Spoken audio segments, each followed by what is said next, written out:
Silêncio na noite, o vento dança por trilhas desertas, a sombra avança com mãos enrugadas, o punhado a lançar, a areia nos olhos, memórias a apagar. Preparem-se, porque hoje a gente vai se aventurar pelo mundo obscuro dos Kaidan. E lá vem história de fantasma. Adoro. Mas a gente vai além dos sustos, sabe? Vamos entrar na cultura japonesa, nas crenças, nos medos, tudo isso através dos Kaidan. Que legal. Os Kaidan são realmente fascinantes, né? Mais do que só histórias de assombração, eles revelam muito sobre a psique humana. Exato. Mas antes de começarmos, explica pra gente o que significa Kaidan. Olha, Kaidan vem de Kai, que significa estranho, misterioso ou aparição fantasmagórica. Uhum. E Dan, que é conversa ou narrativa oral. Então seria tipo histórias de fantasmas, traduzindo ao pé da letra. Isso mesmo. Histórias de fantasmas, mas com um toque de mistério e conversa. Interessante. E quando essas histórias começaram a se popularizar no Japão? O auge foi no período Edo, entre 1603 e 1868, e era um período de paz e estabilidade, sabe? Aí a cultura japonesa floresceu, e as histórias de fantasmas, os Kaidan, bombavam. Que época. Imagina as pessoas se reunindo para ouvir essas histórias, devia ser incrível. As pessoas se reuniam em casas de chá, em volta de fogueiras, até nos teatros kabuki. Nossa, que atmosfera! E qual era o objetivo dessas histórias? Era só para dar medo ou tinha algo a mais? Claro que o medo era a parte importante, mas os Kaidan iam além do susto. Eles faziam as pessoas refletirem sobre a vida, a morte, o destino, a justiça. Sei lá, me lembra um pouco as histórias de terror brasileiras, tipo a Loira do Banheiro, que também mexem com essas coisas, né? Tem essa semelhança. E os Kaidan também eram influenciados pelas crenças japonesas, como o budismo, o shintoísmo e o confucianismo. Entendi. Então os Kaidan eram como um reflexo da sociedade da época, com seus medos e crenças. Exatamente. E essa exploração da psique humana é o que os torna tão fascinantes, né? Sim, total. Mas agora conta pra gente, quais são alguns dos Kaidan mais famosos? Quero saber quais histórias realmente marcaram o Japão. Tem várias. Uma das mais icônicas é Yotsuya Kaidan, a história do fantasma de Oiwa. Oiwa? Que nome bonito! Mas me conta, quem era ela? Oiwa era uma mulher que foi traída e desfigurada pelo marido, e depois disso ela volta como um espírito vingativo em busca de justiça. Nossa, que triste. É de partir o coração. Mas também quem mandou o marido fazer uma coisa dessas, né? A história dela é bem trágica, mas ao mesmo tempo ela nos faz pensar sobre as relações de poder entre homens e mulheres no Japão daquela época. Faz sentido. E essa figura da mulher fantasmagórica, ela aparece em outros Kaidan. Sim, a mulher de branco, por exemplo, é um clássico. Ela representa um Ri. Henri, o que é isso? É um espírito vingativo, geralmente de uma mulher que sofreu muita injustiça em vida. Tipo a Oiwa. Exatamente. E essa figura da mulher de branco, com seu kimono branco e cabelo negro, é muito presente nos contos japoneses. Que medo. E essa mulher de branco, ela se vinga de quem a prejudicou ou ataca qualquer um. Geralmente ela busca vingança contra os culpados, mas tem histórias em que a raiva se espalha para todo mundo. Nossa, que perigo. É como se a gente nunca soubesse quando ela vai aparecer, né? Essa imprevisibilidade que a torna tão assustadora. Imagina a angústia de saber que um espírito vingativo está à solta. E arrepiar. E essa ideia de que as ações têm consequências, mesmo depois da morte, aparece em outros Kaidan. Sim. A história de Okiku, por exemplo, mostra isso bem. Ela era uma empregada acusada injustamente de perder um prato valioso. E o que aconteceu com ela? Ela foi jogada num poço e morreu afogada. Agora, seu espírito volta toda noite contando os pratos que faltam. Credo, que agonia. É como se ela nunca pudesse descansar em paz, né? A injustiça que ela sofreu a transformou num espírito preso ao passado. É de partir o coração. E essa história nos lembra da importância da justiça, né? Para que ninguém precise carregar o fardo de um hoje. Verdade. Mas nem todos os Kaidan são sobre vingança. A história da Yukiona, por exemplo, nos leva para um outro lado do mundo espiritual. Yukiona, que é essa? Ela é a mulher da neve, um espírito que vive nas montanhas nevadas do Japão. Que legal. Mas ela é boazinha ou má? Essa é a questão. Ela é linda, com pele branca como a neve e longos cabelos negros, mas também perigosa. Ui, cuidado. E o que ela faz? Dizem que ela atrai viajantes perdidos para a morte, congelando eles com seu hálito glacial. Que medo. Ela parece uma figura saída dos nossos pesadelos. Ela representa a força implacável da natureza, a beleza que pode ser fatal. Uma verdadeira femme fatale. Mas, voltando aos fantasmas vingativos, você mencionou a história da Oiwa, né? Tem mais alguma que fale sobre traição e vingança? Tem sim.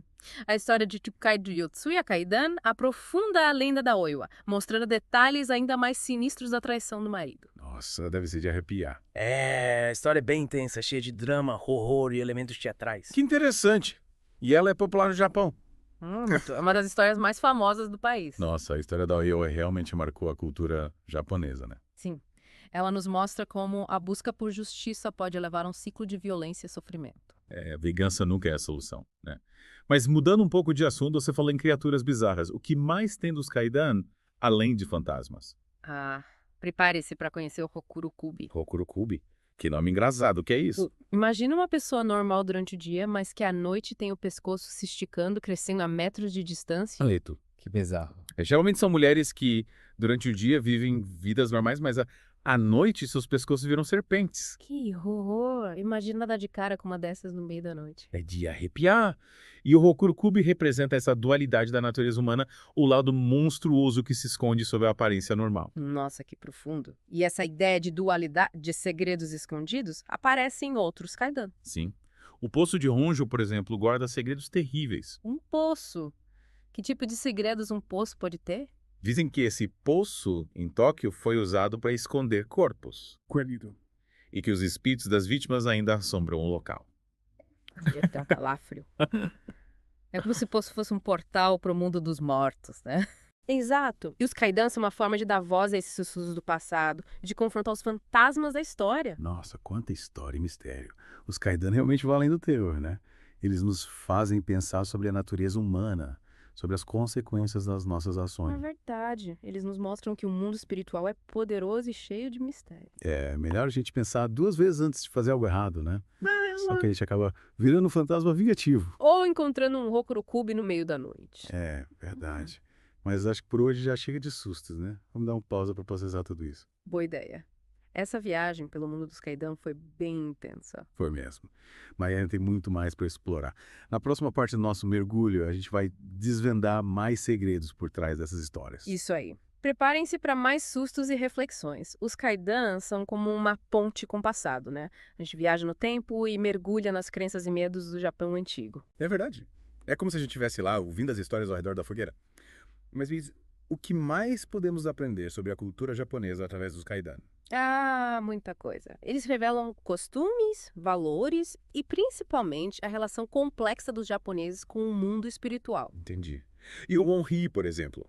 O que a gente pode aprender sobre a sociedade da época através dessa figura? Um rio, geralmente uma mulher que sofreu uma grande injustiça, nos mostra a importância da justiça e das consequências mesmo após a morte. É como se a vingança fosse um alerta, né? Uma forma de mostrar que as ações têm impacto, mesmo depois que a gente morre. Exatamente. E a prevalência de engios femininos nos Kaidan, tipo o Oiwa, revela a vulnerabilidade e a opressão que muitas mulheres enfrentavam. Caramba, é verdade. A história da Oiwa é de partir o coração. E você acha que essa figura do Onryu feminino é uma crítica à sociedade da época? Sem dúvida. É como se os Kaidan dessem voz àquelas que foram silenciadas, transformando sua dor numa força sobrenatural. É como se a gente pudesse sentir a raiva e a frustração dessas mulheres através das histórias. Mas e os homens? Eles também podem virar um Rinch? Sim, também existem Onrys masculinos, mas a figura feminina é muito mais forte, mais presente. Faz sentido. Afinal, as mulheres sofriam muito mais opressão naquela época. Exatamente. E os Kaidan, mesmo sendo histórias de terror, acabam servindo como um veículo de crítica social e de denúncia. Que incrível.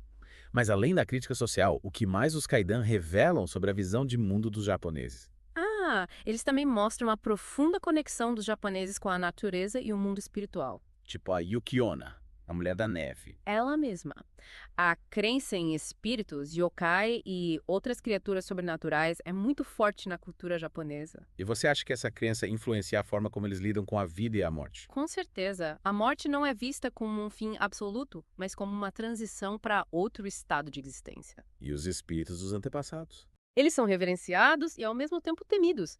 Por isso os Kaidan exploram tanto da vingança e a necessidade de apaziguar os espíritos. Ninguém quer ter um Onxuxi furioso no seu pé, né? Exato. E essa crença em espíritos não fica só nos contos, ela está presente na vida cotidiana dos japoneses. Sério. Me dá um exemplo. O Ubon, por exemplo. Não. É um festival budista em homenagem aos antepassados. As famílias limpam os túmulos, acendem lanternas, fazem oferendas para apaziguar os espíritos. Nossa, que interessante. É como se eles estivessem sempre em contato com o mundo espiritual. É isso mesmo. E por falar em mundo espiritual, você lembra dos yokai que a gente mencionou antes? Sim. Aquelas criaturas sobrenaturais do folclore japonês, tipo Kappa. Isso. Eles também fazem parte da cultura japonesa e aparecem em vários karanas. Legal. E me fala, os yokais são sempre maus. Não, não, eles podem ser benévolos, malévolos ou até mesmo travessos. Tipo Saci Pererê. É, tem essa semelhança. E alguns yokais são até reverenciados como divindades. Que legal. E os Kaidan exploram essas criaturas. Com certeza. Muitos Kaidan têm yokai como protagonistas ou antagonistas, o que deixa as histórias ainda mais fantásticas. E você acha que os japoneses realmente acreditam na existência dos yokai? Olha, a crença varia de pessoa para pessoa, mas os yokais fazem parte da cultura e da identidade do Japão. Entendi. É como se o folclore estivesse presente na vida deles. Exatamente. E os Kaidan nos mostram a riqueza dessa cultura, cheia de criaturas mágicas e histórias fantásticas. E além dos yokai, o que mais podemos aprender sobre a cultura japonesa através dos Kaidan? Eles também nos mostram a importância dos valores morais na sociedade japonesa. Tipo, Honra, lealdade, respeito aos mais velhos, a busca pela harmonia social. esses valores aparecem nas histórias. Sim, muitas vezes os personagens que quebram esses valores acabam sofrendo consequências terríveis. Uma punição. Isso pode ser a vingança de um Ora ou a fúria de um yokai. Nossa, que medo. Então os Kaidan servem como um guia moral para os japoneses. Podemos dizer que sim. Eles reforçam os valores tradicionais e alertam sobre as consequências de se desviar do caminho da virtude. Entendi. E além dos yokai e onris, que outros elementos assustadores aparecem nos Kaidan? Ah, os Kaidan exploram vários medos, desde o medo do desconhecido até o medo da própria morte.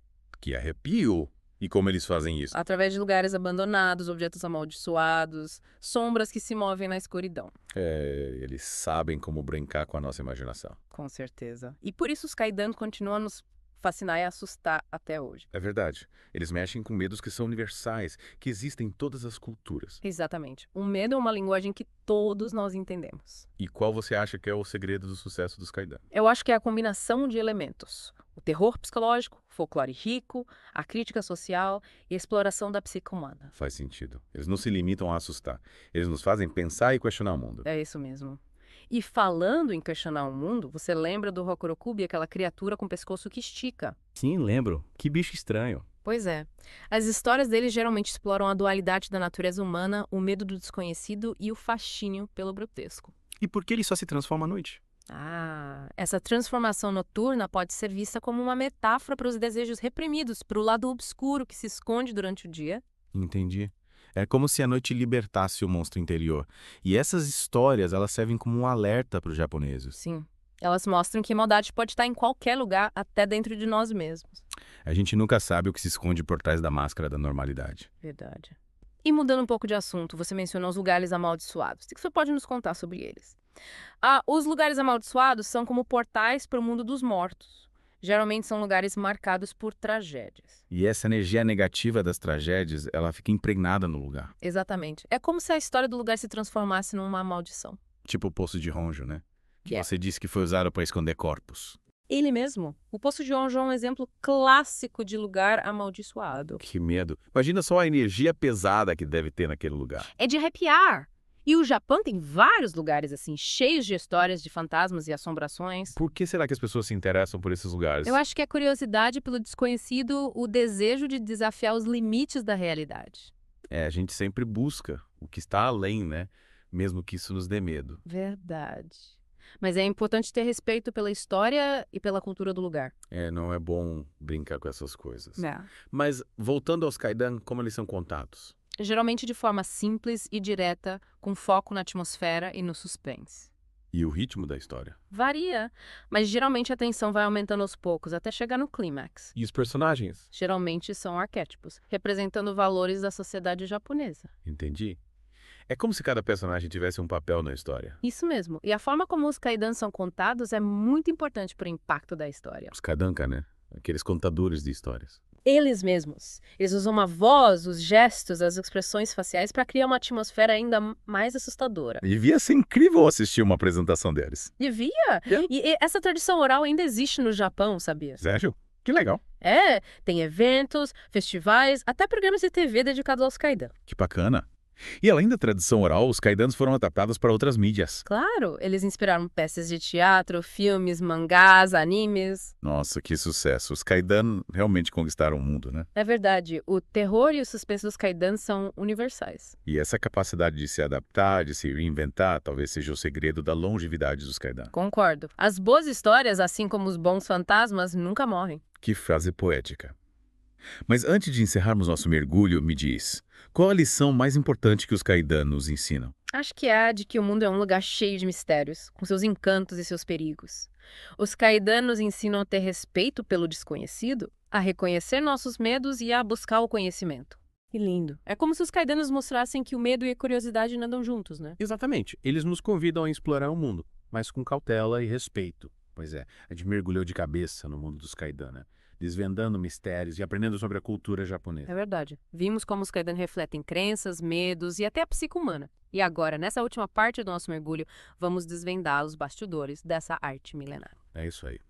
Vamos entender como os mestres contadores de histórias, os kaidanka, criavam essas narrativas de terror tão eficazes. É como se a gente estivesse aprendendo os truques de um mágico, né? Só que, em vez de coelhos na cartola, vamos ter fantasmas e yokai. Boa analogia. E uma das técnicas principais dos kaidanka era o uso da ambientação.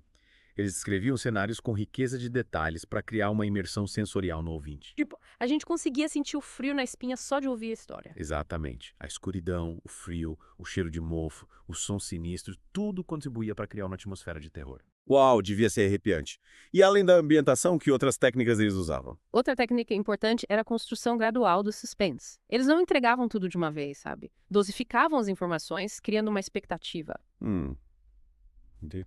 Começavam com pistas sutis e a tensão ia aumentando até chegar no clímax da história. É isso aí. Eles te levam pelas sombras, passo a passo, até o momento do susto. Que mestres! E a linguagem? Que tipo de linguagem eles usavam? Ah, a linguagem escadeia é super rica. Eles usavam metáforas, imagens fortes, figuras de linguagem, tudo para criar uma atmosfera de mistério e terror. É, a linguagem certa faz toda a diferença, né? Com certeza. E os kaidanka eram mestres em usar a voz, o ritmo e a entonação para dar vida às histórias. Devia ser uma experiência incrível ouvir um kaidanka contar essas histórias. Mas além das técnicas narrativas, o que mais contribuía para a força dos kaidan? Ah, sem dúvida a exploração da psique humana. Os kaidan não mostram só monstros e fantasmas. Eles mexem com os nossos medos mais profundos, com as nossas fraquezas. Por isso que são tão temporais, né? Mexem com medos que são universais. Exatamente. O medo da morte, o medo do desconhecido. Esses medos nos acompanham desde sempre em todas as culturas. Sabe? E como essas histórias conseguiram sobreviver por tantos séculos? Da tradição oral foi fundamental. Passadas de geração em geração, as histórias se transformavam, mas a essência permanecia. É incrível. E como os kaidan se adaptaram ao mundo moderno? Ah, eles se reinventaram, foram parar nos livros, no teatro, no cinema, nos mangás, nos animes. Nossa, os kaidan estão por toda parte. É. Eles mostram que uma boa história, assim como um bom fantasma, nunca morre de verdade. Que bonito. E para finalizar, qual a lição mais importante que os kaidan nos ensinam? Acho que é de que o mundo é um lugar cheio de mistérios. Os kaidan nos ensinam a ter respeito pelo desconhecido, a reconhecer nossos medos, mas sem deixar que eles nos dominem. Que mensagem poderosa! E assim, chegamos ao fim do nosso mergulho no mundo dos kaidan. Espero que vocês tenham gostado da viagem e que se inspirem a conhecer mais sobre essa cultura fascinante. Afinal, os kaidan são muito mais do que histórias de fantasmas. São um reflexo da alma humana, um convite à reflexão sobre a vida, a morte e tudo que existe entre luz e sombra. Até a próxima! Ecoa no ar, seu riso